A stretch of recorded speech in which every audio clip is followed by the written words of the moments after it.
வணக்கம்.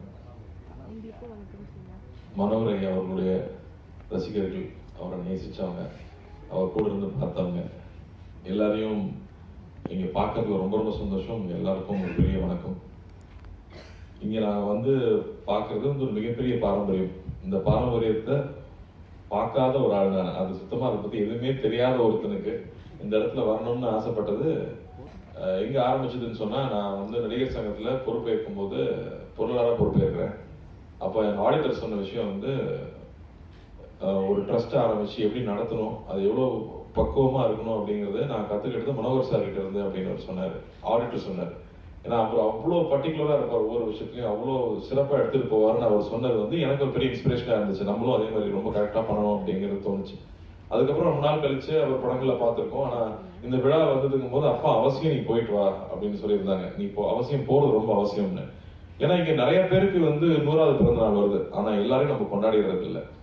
அப்படி கொண்டாடக்கூடிய எல்லா தகுதியும் உடைய ஒருத்தர் வந்து ஆர்.எஸ். மனோகர் சார். அதனால அவசியம் போயிட்டு வரணும் அப்படின்னு சொன்னாரு.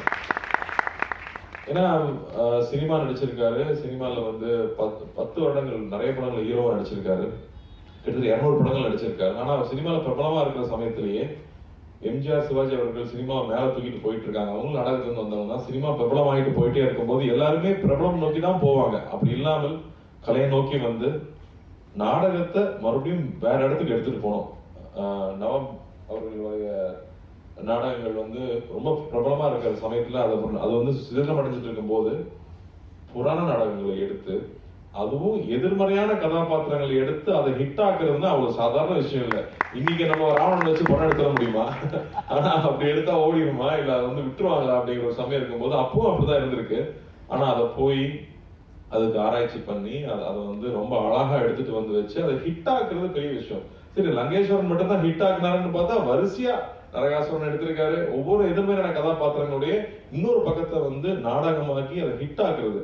இங்க சாணக்கிய சபதம் நாடகத்துல அவங்க வர்ற பேசும்போது எதையும் நியாயப்படுத்த முடியும் அப்படிங்கறதுக்கான பேக்கிங் வேணும்ல, அதுக்கு வந்து ஒரு ரிசர்ச் வேணும், அதுக்கான வசனங்கள் வேணும். நான் இன்னைக்கு வரைக்கும் கேட்டுட்டு இருக்கேன் எங்களோட படங்களோட வசனங்களே, ஏங்க சிச்சுவேஷன் நல்லா இருக்கான வசனம் 10 சொல்லிட்டு இருக்கும் போது இங்க வந்து இறந்து போனவர்கள் வந்து கேள்வி கேட்கறாங்க, அதுக்கும் வந்து சாணக்கியர் பதில் சொல்றாரு.